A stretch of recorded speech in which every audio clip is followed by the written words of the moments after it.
Thank you so much to Daddy Leonie. Such a nice jamming session here with the Beatles songs. Something from the 60s. Grabe. Pinopodo na rin namin yan para pwede na rin kami doon.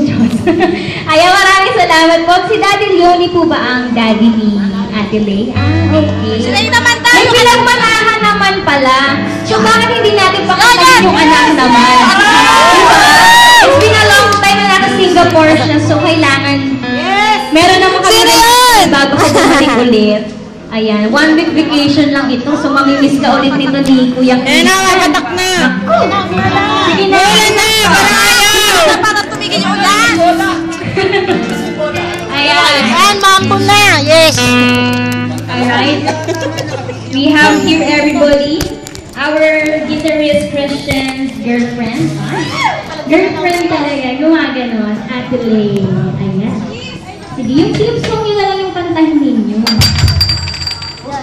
Ayan. Once again, we're the band. I was thinking everybody for our final set.